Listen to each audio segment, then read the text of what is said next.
acceptable use, it's the number one reason agencies aren't adopting, because they say, well, I don't know what I'm supposed to do with it yet, or whether I can do it, or whether it's okay, so I'll just kick the can.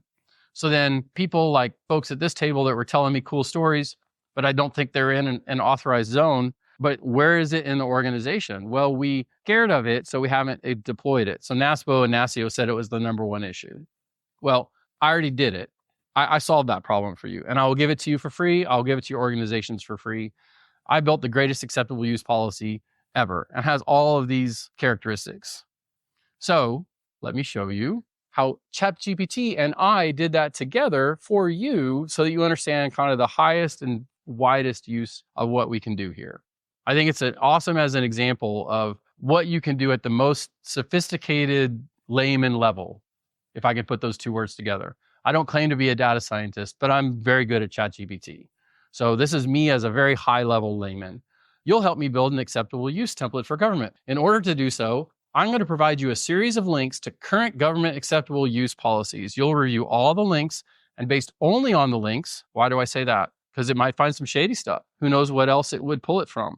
So if you want to draw a box around a piece of knowledge, that's where you constrain ChatGPT. So you'll review those links, and based only on those links, develop an acceptable use policy any government can use. Tell me you understand and you're ready to begin. To me, that's the sentence I use when I'm trying to say, we're going to loop. We're going to go through a series of things. I understand and I'm ready to begin. Provide the links and I'll review them. And then a question, can I provide all the links in a single message, or do I need to separate them into individual messages? You can provide all the links in one message. That'll work fine. I also have PDFs I would like to attach. Is that okay? Yes, that works too. Provide the links first and then attach the PDFs afterwards. I'll review everything. Free to send them when you're ready. So here's three examples that I found. Here's 15 things that I thought were really high quality acceptable use policies. Drop them in. I said, that is all. Take your time, be thorough and precise. Tell me the steps you used, because I don't want it just rolling off. I want to know what it's getting ready to do. Here's things I'm going to do. Here's key elements I've already pulled, and it's referencing which documents it pulled it from. This is all like instantaneous, folks. Next, I'll draft a thorough and acceptable government use policy incorporating these points. Let me know if you'd like to make any adjustments. Sounds good. Take your time and review each document independently before you prepare the template. I don't want it to just roll. I want it to review each document, consume it as its own entity, and make it part of a knowledge base. Thank you. I'll review each one carefully. I'm ready to start. You'll have a full update once I've gathered and processed the information. I've done this. I'm going to proceed to do this. And then it created all these things, and it's pretty good. Okay, so now I'm the human, and I know what I'm looking for. And this is close, but this isn't it, right? This is close. So I said, for each section, include a note to the reviewer of customization considerations to say additional considerations that may be taken into account based on how stringent or accommodating local provisions are. So now it produces here, purpose, customization considerations under each one of the topics. So then after I read it, right, I know what I want.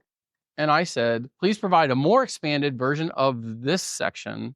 This wasn't deep enough. This isn't hitting the key topic. You need to be able to say, if AI barely helped me, I don't have to disclose it. But if it wrote the whole thing, I have to disclose it, right? That's a very key thing. So this was missing.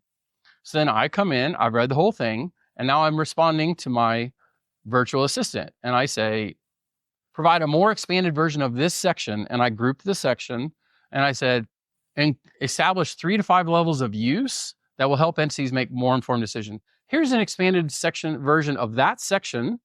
Level 1, AI-assisted brainstorming. Level 2, AI is a supportive tool. Level 3, draft with human review. Level 4, decision-making support, completely autonomous. Guidelines on transparency. That's what I wanted. And then I said, provide a new updated customization consideration as previously instructed, because I don't have it for this one, and an updated customization consideration.